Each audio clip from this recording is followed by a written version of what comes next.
Shalom saudara.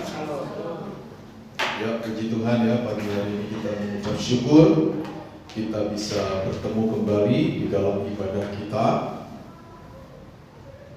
Pagi hari ini saya mau melanjutkan sesi ketiga tentang pembahasan kita terkait dengan topik pencobaan di padang gurun. Mari kita buka Alkitab kita di dalam Matius pasal 4. Matius pasal 4, kita baca teks kita ayat 1 sampai 11. Tetapi pagi ini kita akan baca mulai ayat 8 ya sampai 10. Saudara-saudara, ini bagian ketiga dari tahapan bagaimana iblis mencobai Yesus. Mari kita baca ayat 8, 9, dan 10 ya. Saya akan baca, saudara perhatikan di Alkitab saudara semua. Iblis juga membawa Yesus ke atas gunung yang sangat tinggi dan memperlihatkan kepadanya semua kerajaan dunia dengan kemegahannya, dan berkata kepadanya, semua itu akan kuberikan kepadamu jika engkau sujud menyembah aku. Lalu berkatalah Yesus kepadanya, enyahlah iblis, sebab ada tertulis, engkau harus menyembah Tuhan Allahmu, dan hanya kepada Dia sajalah engkau beribadah. Nah, saya sedikit mengulang saudara, pencobaan yang Yesus alami di padang gurun ya, itu merupakan satu kisah di mana Matius sedang membandingkan ketaatan dan kesetiaan Yesus dengan ketidaktaatan dan ketidaksetiaan bangsa Israel ketika mereka ada di padang gurun dalam kisah keluarnya bangsa Israel dari Mesir menuju ke tanah Kanaan. Jadi ada dua teladan hidup. Satu teladan yang buruk yang dipertontonkan oleh bangsa Israel. Lalu Yesus mempertontonkan teladan hidup yang sebaliknya. Ya, melalui pencobaan ini atau melalui kisah pencobaan ini, Yesus membuktikan bahwa Dia adalah anak Allah yang memiliki kualitas taat dan setia. Ya. Bangsa Israel tidak memiliki kualitas itu.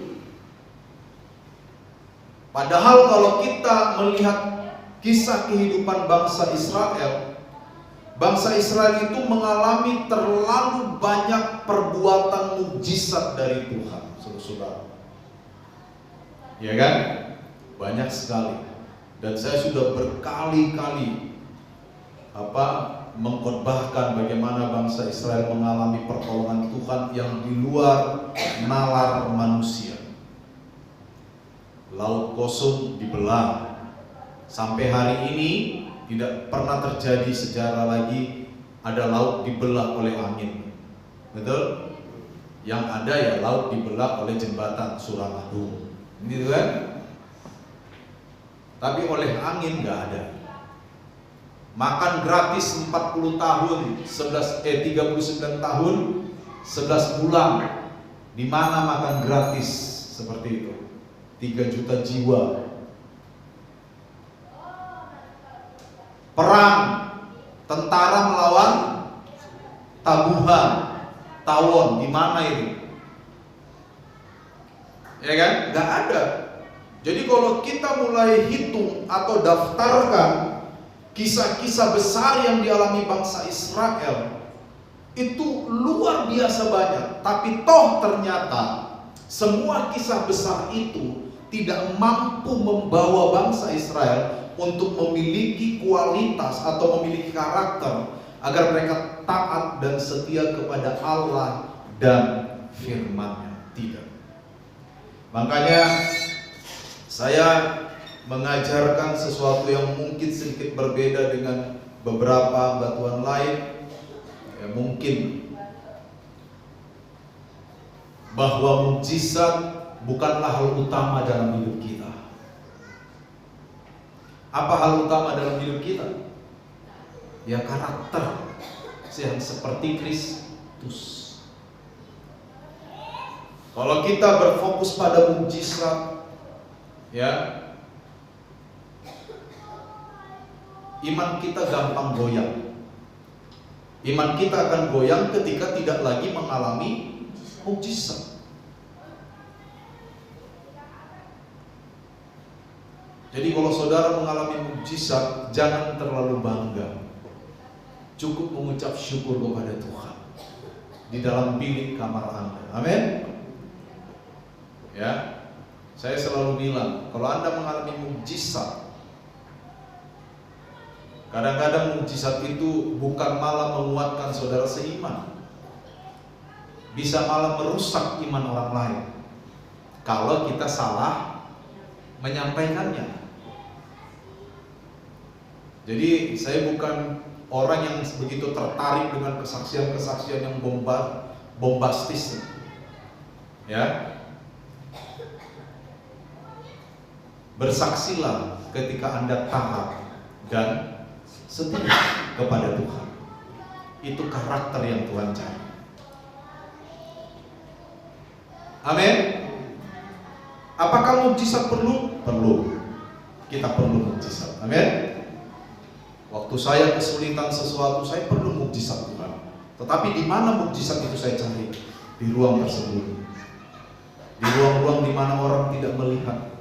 Saya mulai berdoa, dan ketika saya mendapatkan mukjizat yang saya minta dari Tuhan, itu pun tetap tersembunyi. Jangan nanti saya kesaksian saudara di tengah-tengah pergumulan saya butuh ini saudara, Tuhan langsung jawab. Saya hanya berdoa 2 hari saudara. Tuhan luar biasa. Saya adalah anak kesayangan Tuhan. Tiba-tiba di sana ada orang yang sudah bergumul 3 tahun gak Tuhan jawab. Dalam hatinya dia berkata, berarti saya tidak disayang Tuhan. Kok orang itu cuma 2 hari langsung dijawab? Jalan tol mana yang dilalui itu? Pakai kartu apa dia? Kok cepat sekali? Providernya pakai apa? Kok saya 3 tahun gak nyampe-nyampe doanya? Akhirnya bisa jadi, ini saya bilang bisa jadi loh ya, tidak pasti. Karena kesaksian seperti itu pun bisa menguatkan iman orang lain, bisa. Tapi bisa jadi iman orang menjadi rusak. Nah itu juga saya terapkan. Kalau saya kemana-mana, tidur di hotel, makan di restoran, saya tidak akan pernah post itu.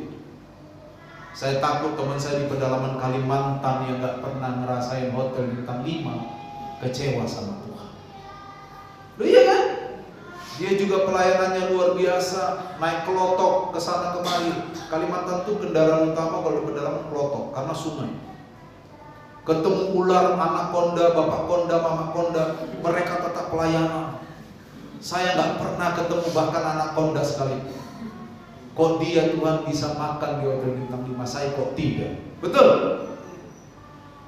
Itu prinsip yang saya pegang. Jadi mukjizat yang dialami bangsa Israel tidak serta-merta membuat mereka memiliki karakter taat dan setia. Ingat itu. Saya tidak menafikan pentingnya mukjizat. Mukjizat tetap penting dalam hidup kita. Tapi tempatkan mukjizat pada tempat yang seharusnya. Amin. Amin. Itu dia. Mintalah mukjizat di ruang yang tersembunyi hanya kepada Allah. Dan ketika engkau mendapatkan mujizat itu, simpanlah hanya ucapan syukur kepada Allah, saudara. Tapi kalau engkau taat dan setia, bersaksilah kepada orang bahwa di tengah-tengah kesulitan apapun, Tuhan memberikan kita kekuatan untuk taat dan setia. Bangsa Israel gagal. Yesus perlu membuat satu contoh yang benar tentang perkara ini. Jadi saudara-saudara, ketaatan dan kesetiaan Yesus itu berbanding terbalik dengan bangsa Israel. Sehingga apa? Yang perlu dicontoh siapa? Bangsa Israel atau Yesus? Yang perlu dicontoh adalah Yesus. Padahal kalau bangsa Israel kesaksian, itu pasti sudah masuk TV dunia hari ini. Betul nggak? Siapa yang nggak masuk TV dunia? Laut dibelah. Iya kan? Tiba-tiba ada api yang muncul dari entah dari mana malam-malam, besar sekali menerangi jalan mereka. Ayo, siapa yang nggak kesaksian itu? Tapi tidak.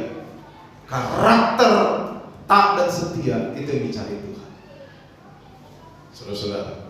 Dan itu seringkali kita dapatkan di dalam hubungan kita yang intens dengan Tuhan. Amin. Next.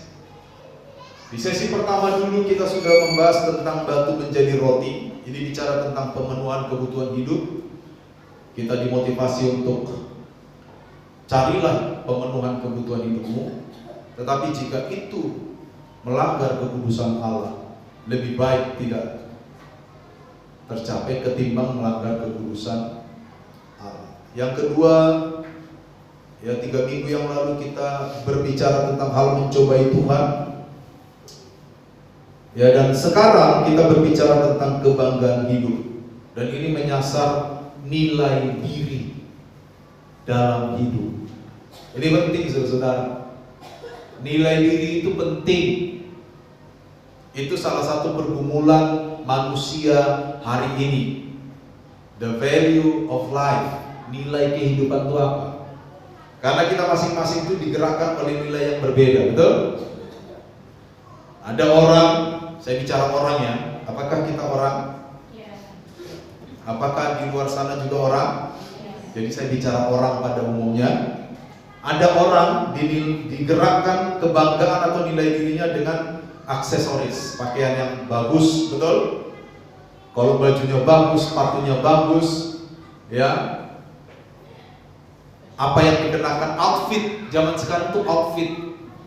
Banyak selegram pamer outfit. Berapa outfitmu? Ya kan? Dasi 3M. Tas 900 juta. Gitu kan? Ada itu. Bahkan MM-an tas. Padahal tas itu hanya untuk tempat HP sama lipstick. 2 batang. Rasanya berdosa kalau orang percaya melakukan itu. Betul? Tapi itu nilai diri. Ada orang nilai dirinya terletak pada apa? Kalau dia dipuji, disanjung, dia seperti terbang melayang, kakinya terangkat, tidak lagi menginjak bumi.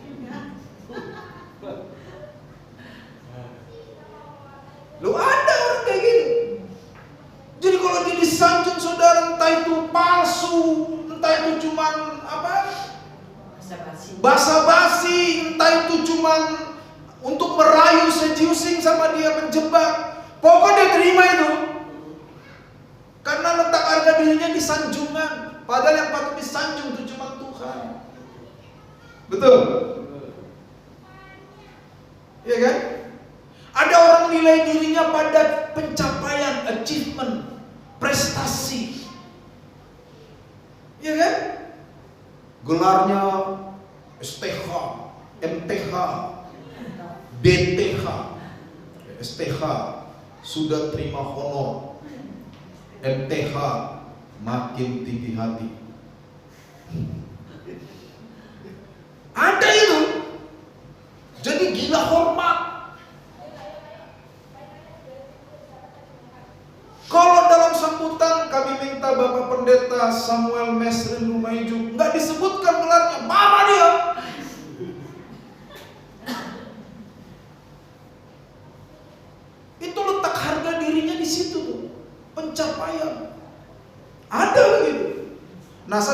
Yesus digoda.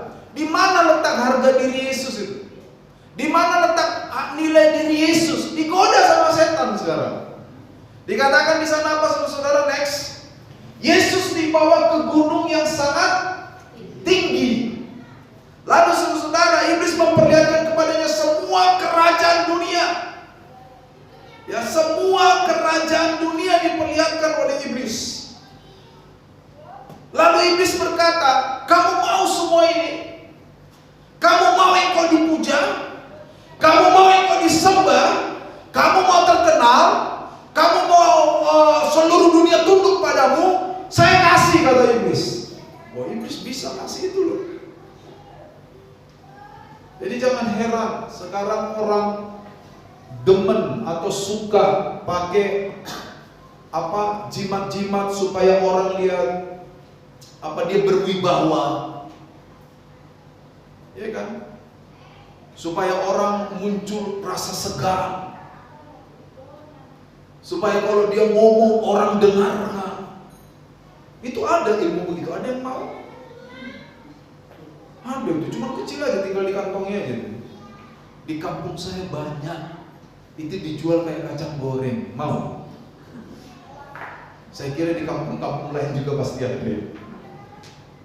Kadang-kadang dibungkus di kain putih, lalu ditaruh di dalam casing kalung. Di waktu orang melihat dia, seperti melihat Rama dalam kisah Mahabharata.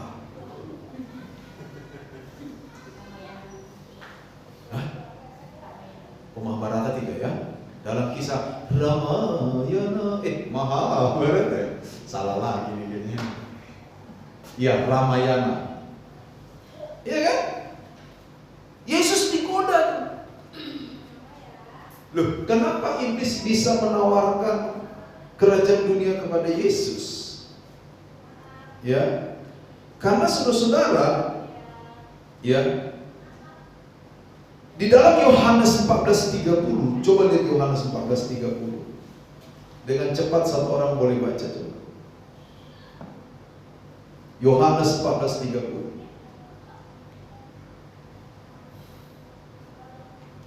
Ada yang sudah dapat? Silakan baca. Yohanes 14 ayat 30. Ya. Tidak banyak lagi aku berkata-kata dengan kamu, sebab penguasa dunia ini datang dan dia tidak berkuasa sedikit pun atas diriku. Siapa penguasa dunia yang dimaksud Yesus itu? Ya, iblis. Karena dikatakan dia tidak berkuasa sedikit pun atas diriku. Kalau Bapa kan berkuasa atas Yesus. Iya kan? Penguasa dunia ini sedang datang. Itu kan dalam konteks di mana Yesus sedang mempersiapkan masa-masa penderitaannya. Penguasa dunia ini adalah iblis. Jadi wajar kalau iblis menawarkan dunia ini kepada Yesus. Iya kan? Yesus digoda nilai dirinya. Kamu mau nggak disembah oleh seluruh dunia? Kamu mau nggak dikagumi oleh seluruh dunia? Kamu mau nggak dipuja-puji oleh semua dunia? Kalau mau, caranya gampang. Satu saja. Apa itu? Sembah aku. Betul? Ya kan? Jika engkau sujud menyembah aku, kata Yesus. Next. Seorang teolog yang bernama Turner, di mana poin-poin ini saya ambil saudara. Dia mengutip satu peribahasa yang sangat umum di dalam dunia. Dikatakan iblis ini dia menganut paham yang disebut the end justifies the means. Artinya apapun caranya, kalau hasilnya bagus untuk saya, ingat ya, untuk siapa? Maka boleh. Itu prinsip iblis. Kalau kamu lapar, asal kamu kenyang, kamu bisa merampok. Itu artinya the end justifies the means. Hasil membenarkan cara. Iya kan? Ini prinsip iblis ini. Tapi persoalannya, banyak manusia yang melakukan itu hari ini. Asal kamu cepat kaya, ya nggak apa-apa lah korupsi. Kok bisa? Nah sekarang banyak sekali orang korupsi itu di negara ini. Orang-orang yang tidak tahu malu itu, koruptor itu.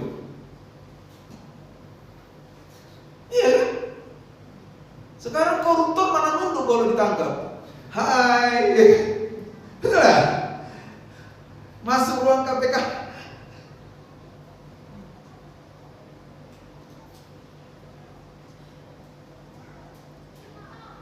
Asal saya dihargai orang, iya kan?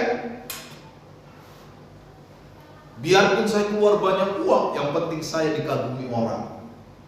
Makanya di salah satu daerah di Indonesia, saya tidak usah sebut, ada istilah biar kalah nasi, yang penting tidak kalah aksi. Artinya biar nggak makan, yang penting gaya. Loh itu ada, itu fakta itu. Yang penting orang bilang, wih mantap, mantap Jo, ya kan? Ada itu, dan itu adalah paham-paham tentang nilai diri. Ayo kita mulai renungkan nih, nilai diri kita tuh terletak di mana? Gampang tuh menganalisa itu.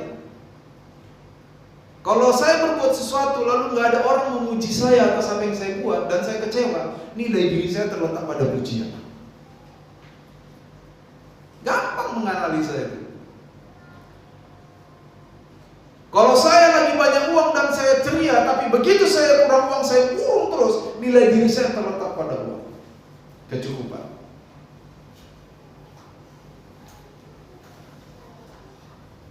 Kalau saya tidak ada masalah, saya selalu bilang haleluya puji Tuhan 13 kali. Tapi ketika saya ada masalah, bilang haleluya ya cuma 1/4. Berarti nilai diri saya terletak di mana? Tinggal menganalisa aja kita masing-masing gitu. Kemana Pak? Apa ini? Iya kan? Tinggal analisa aja itu, gampang itu. Dan nilai diri orang yang paling utama di dunia ini adalah 3 ta. Harta, tahta, dan pria.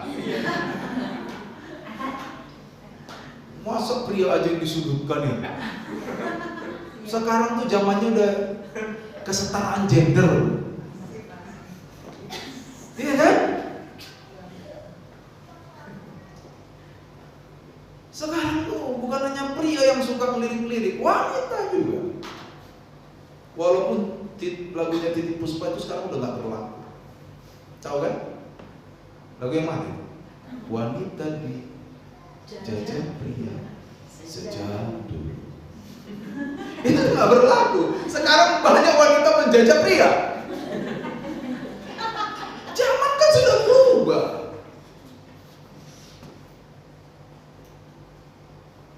Itu nilai diri paling utama sekarang itu 3 ta itu. Harta, tahta, wanita atau pria. Iya. Ini digoda Yesus itu tentang apa? Tahta, betul nggak? Tahta itu bicara otoritas.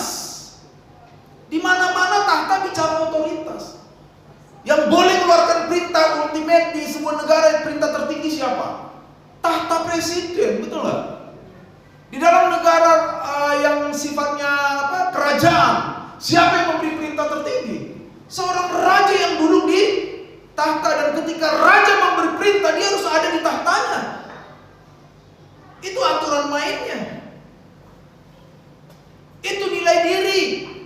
Pada masa itu tahta itu nilai diri, saudara. Makanya iblis membawa Yesus ke gunung tinggi. Kenapa gunung tinggi? Karena dari gunung tinggi dia bisa melihat seluruh Yerusalem, seluruh daerah yang dikenal oleh Yesus waktu itu, dan dikatakan lihat semua itu katanya.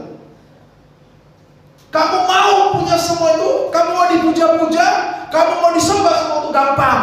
Sembah aku, kata iblis. Ayo. Dengan kata lain, iblis sedang berkata, walaupun kamu harus melanggar perintah Allahmu, yang penting kamu dapat tahta. Itu yang tadi saya bilang, the end justifies the means. Hasil apapun caranya, yang penting hasilnya baik untuk saya. Caranya mau benar, mau nggak benar, tidak peduli. Nah, ini teguran buat kita juga, betul nggak? Di mana letak nilai diri kita? Di mana letak nilai hidup kita sebenarnya?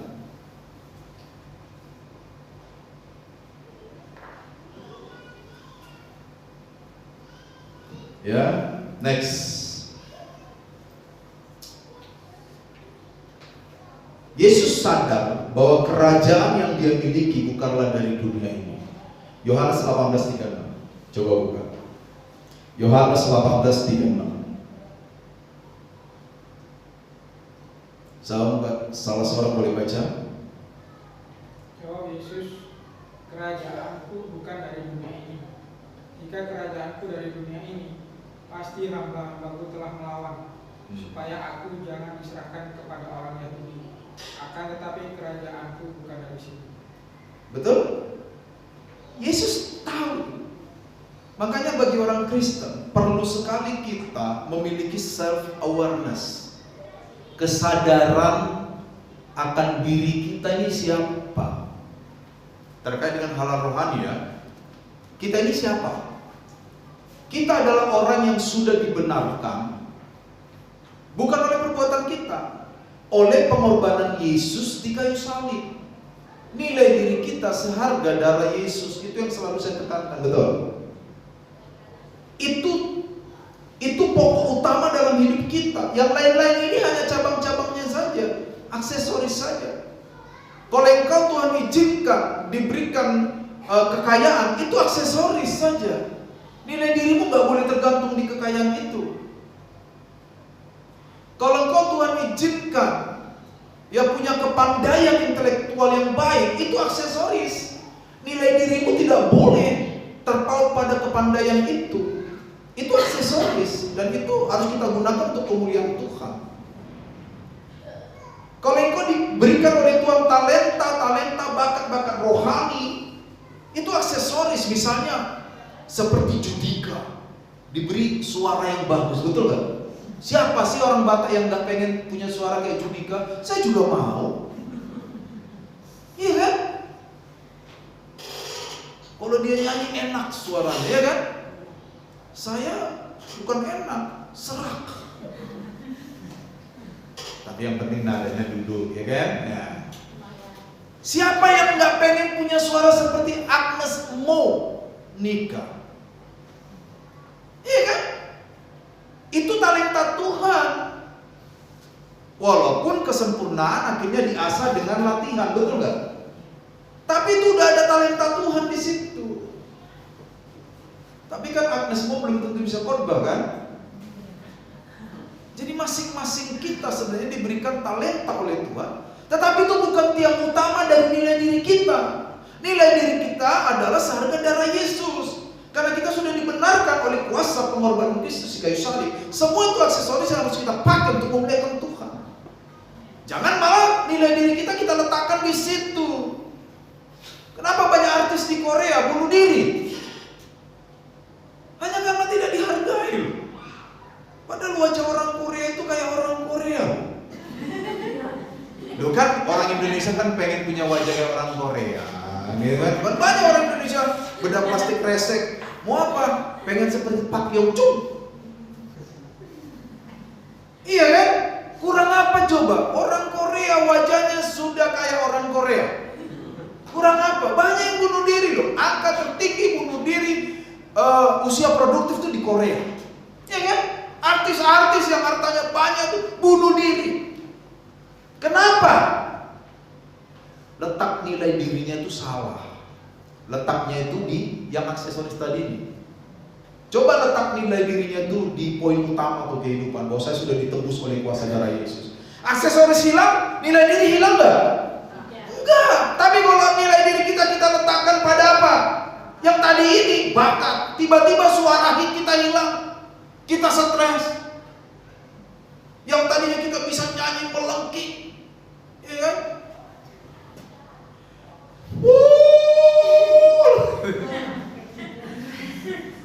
Vibratonya bagus.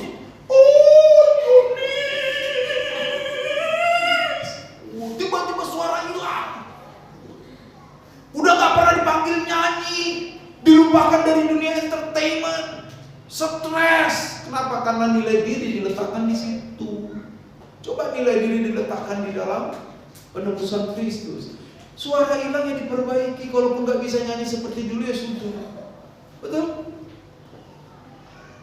Salah satu contoh terbaik sekarang itu adalah Celine Dion, betul? Tahu Celine Dion kan? Yang nyanyi itu Rabu Rohani yang dia nyanyi sama Maria Carey itu apa?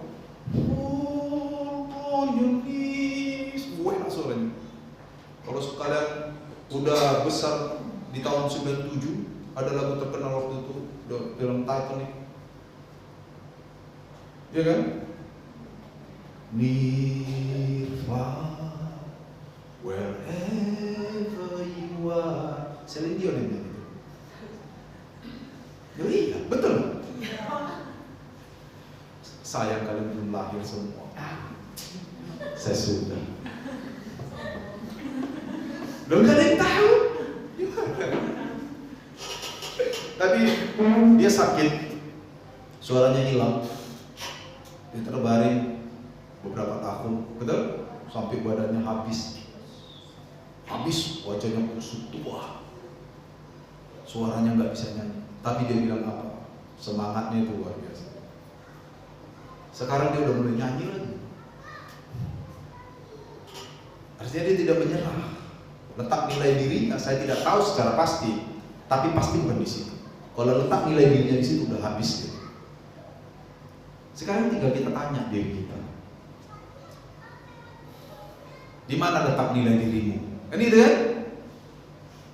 Kalau engkau nggak dipuji, masih mau nggak kerja? Ayo.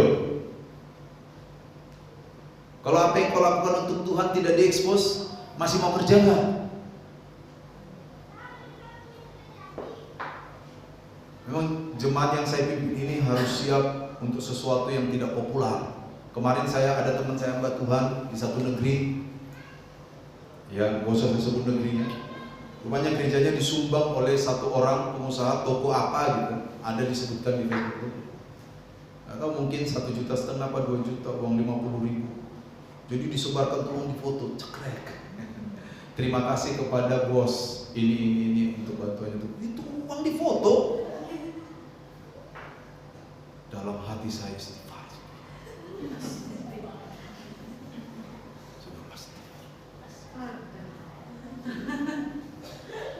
Saudara, kalau saudara beri ke gereja, jangan harap saya foto ya.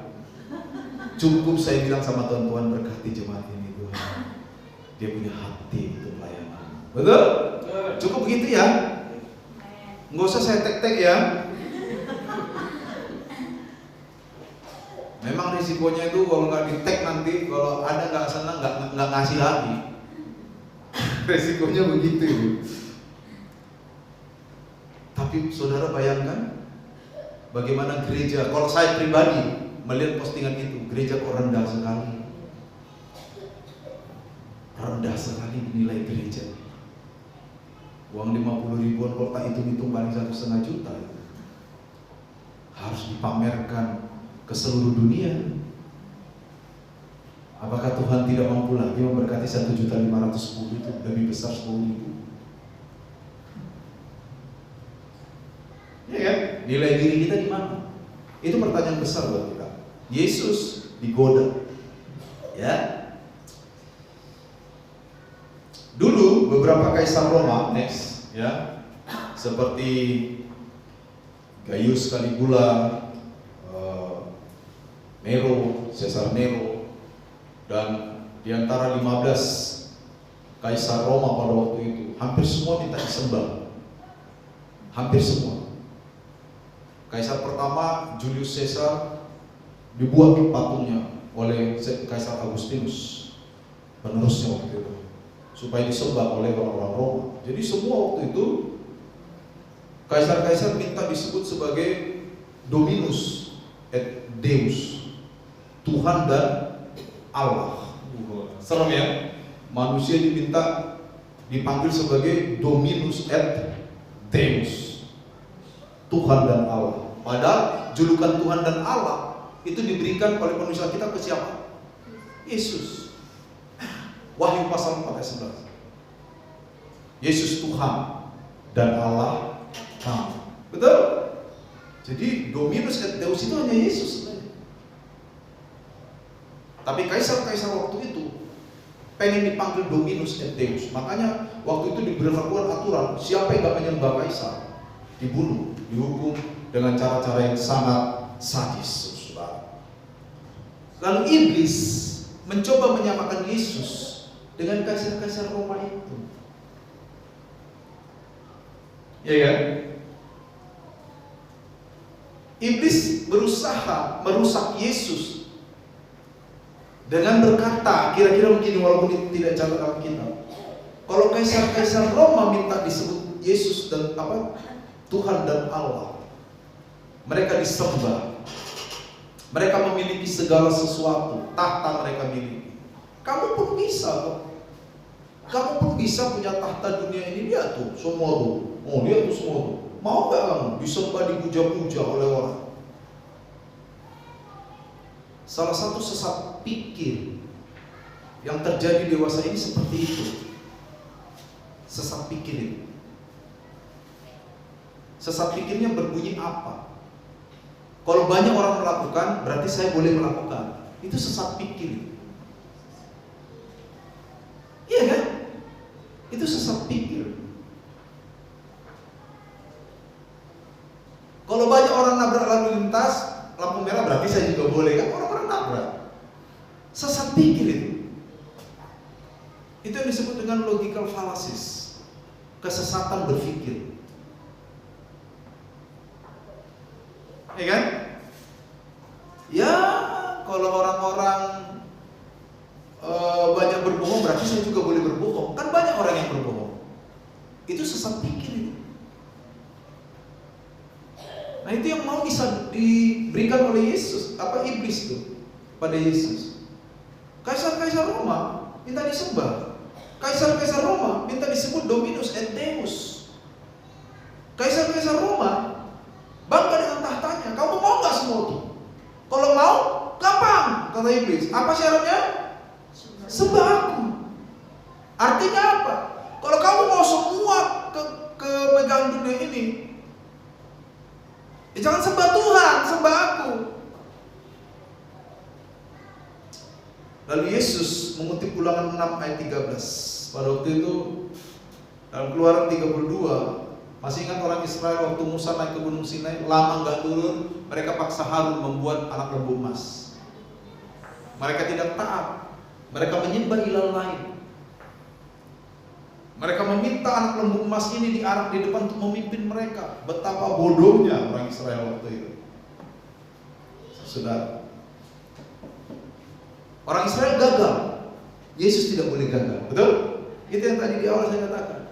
Orang Israel tidak taat, tidak setia. Musa baru 40 hari saja meninggalkan mereka, udah minta lembu emas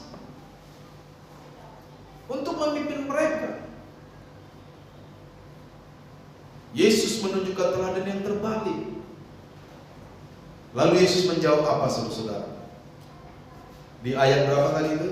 Ayat 10. Lalu berkatalah Yesus kepadanya, apa dikatakan? Enyahlah iblis, sebab ada tertulis, engkau harus menyembah Tuhan Allahmu dan hanya kepada Dia sajalah engkau beribadah. Menyembah di sini menggunakan kata latreo. Latreo itu adalah satu sikap yang betul-betul tunduk. Dalam hal ini Yesus betul-betul tunduk kepada Bapa dan kehendak. Saudara-saudara, karena nilai diri Yesus tidak terletak pada semua harta yang ditawarkan oleh iblis. Nilai diri Yesus terletak pada ketaatan dan kesetiaannya kepada Bapa dan firman-Nya. Nah, ini yang perlu kita contoh, saudara-saudara. Inilah inti dari khotbah ini. Bagaimana kalau dalam hidup kita disodorin sesuatu yang menggiurkan, tapi sebagai konsekuensi dari yang menggiurkan itu kita melanggar kehendak Allah. Apa yang harus kita pilih? Itu pertanyaan buat kita. Karena khotbah ini tidak akan berhenti setelah ibadah ini selesai. Khotbah ini akan terus mengikuti kita. Besok, kalau engkau ditawari sesuatu yang menggiurkan tapi engkau melanggar kehendak Allah, mana yang kau pilih?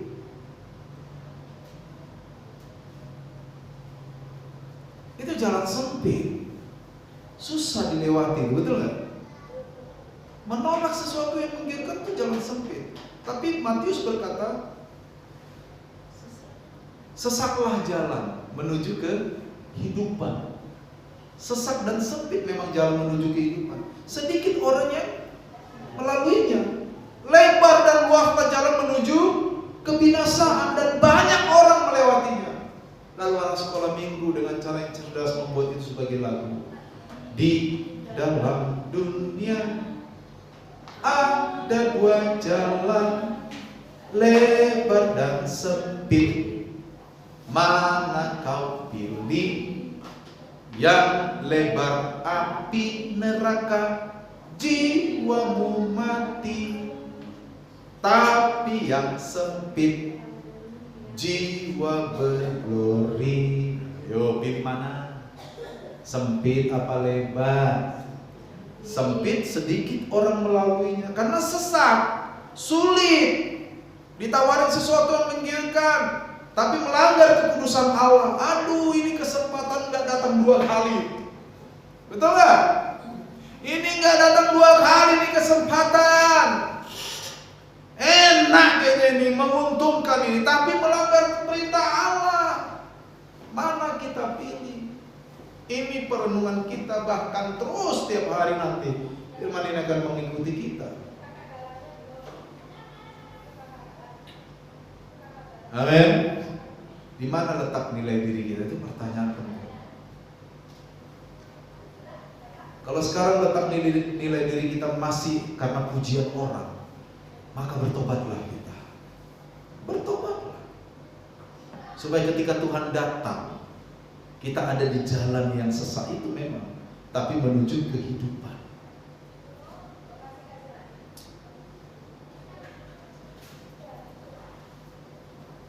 Ya. Kalau letak nilai diri kita masih dalam pencapaian kita, masih dalam apa yang kita miliki, maka bertobat. Bukan semua itu salah loh. Semua itu kita butuhkan, betul? Tetapi jangan letakkan nilai diri kita kepada hal-hal itu. Itu hanya aksesoris. Miliki nilai utama dari nilai diri kita. Apa itu? Darah Yesus. Penebusan yang membuat kita sudah dibenarkan oleh kematian Yesus Kristus di kayu salib. Itu yang menghapus hutang kita kok. Efesus berkata, hutang dosamu telah dipakukan oleh Kristus di kayu salib. Amin. Jadi saudara-saudara, dalam hidup kita jangan membenarkan cara apapun asal kita untung. Jangan ya. Jangan. The end justifies the means. Jangan. Kalau caranya salah, jangan bilang yang penting hasilnya baik, Pak. Jangan. Cara dan hasil harus tetap baik. Ya. Bukankah Indonesia hari ini gusar gara-gara prinsip itu?